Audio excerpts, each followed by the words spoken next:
Mu kiganiro cyo kurabira hamwe icokogwa mu ntumbero yo kurwanya amabi afatiye ku gitsina cyatunganijwe na Festicabe, umwe mu batanze icigwa Ambasaderi Balthazar Habonimana akaba n'umuhinga mu bijanye n'imibano, atangura yibutsa amabi yibonekeje muri kahise afatiye ku gitsina na cane cane ikumigwa ry'umukenyezi n'abigeme, akavuga ko ahanini byabonekera nko mu migani n'ibindi ngorane usanga ku isi nzima.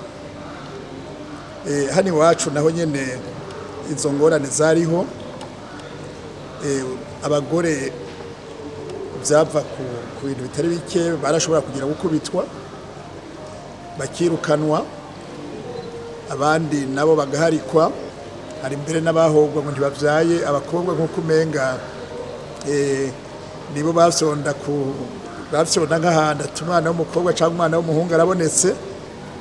Hanyuma kandi ikindi twovuga ngira ngo gihambaye nuko ivyo byinshi byashingira ku buryo imibano mu gihugu cacu yari yubatswe. Wasanga cane cane igitsina gabo arico gishigiwe imbere. Umuhungu baramwita igikigi c'irembo, umukenyezi bakamwita karago kabarayi. Ivyo byose biba bifise ico bisigura.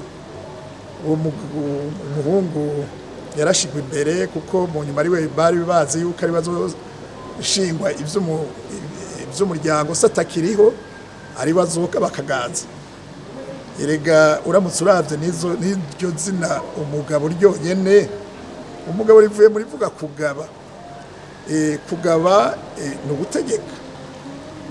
Kugaba ni ukugira ivyo utanze, mu kubitanga naho bitanga uko bifise. Hanyuma umwigeme nawe umukobwa bamwita umukobwa kuko rivuye muri vuga gukobwa. Ikintu ca mbere ubona yuko babonamo yari inkwano. Ya mazina wabona avuga ibikorwa yarajejwe cane cane mu muryango, mugabo atari ibikorwa biseruka. Mu bindi vyigwa vyagiye bitangwa n'abahinga batandukanye, haba mu gisata c'amagara y'abantu, haba mu kibano ca misi yose, amabi afatiye ku gitsina ngo agenda yibonekeza. Nahanye n'umuhinga Ambasaderi Balthazar Habonimana agaruka kwerekana impinduka uko yagiye yibonekeza. Hari ibiriko birahinduka. Ikintu ca mbere catumye bihinduka nuko ubwa mbere abana buguriwe amashuri bose. Bariga ubu kandi bakiga ku bwinshi. Twoshimira leta mbere kuko turazi yuko yabigizemo uruhara rukomeye cyane. Ubu abana babigeme nkaho hose mu gihugu bariga nk'abahungu. Si kumwe kera bahora bavuga ngo nta shuri ry'umukobwa, diplome y'umukobwa n'umugabo. Ivyo ni ibintu biriko birahinduka rwose mu gihugu c'iwacu. Hanyuma kandi ikindi twovuga, turamaze kubona yuko abakenyezi nabo nyene basigaye bashingwa amabanga hambaye ayo mu gihugu n'ahandi. No mu rwego rw'abashinga ntaye kera abakenyezi basanga bataramugwa, ubu baratigwa kimwe n'abagabo mu gihe bakwije ibisabwa, ingeso nziza basaba no ku bagabo bakeneye kugira kwatigwa.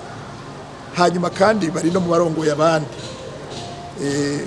Hariho n'intuze n'intara zimwe zisigaye zirongowe, urwego rw'abashingantahe rusigaye rurongowe n'abakenyezi. Uvuga nk'intara ya Muyinga, urongoye urwego rw'abashingantahe muri iyo ntara ni umukenyezi. Kubwa Rose Ngabo arongoye Festicabe avuga ko inyuma y'ico kiyago hitezwe impinduka zidasanzwe zizananye kubakurikiye inyigisho. Kuri twebwe muri Festicabe iyo tuteguye ikoraniro ngiri havamwe inyigisho, tuba dushaka yuko inyuma y'iryo huriro haba ivyiyumviro bizokurikizwa mu nyuma. Urumva umunsi twabaha inyigisho hazova mwiki, ni kugira ngo wese mu gice akoreramo azova nga ahingura ikintu kijanye n'igisata akoreramo.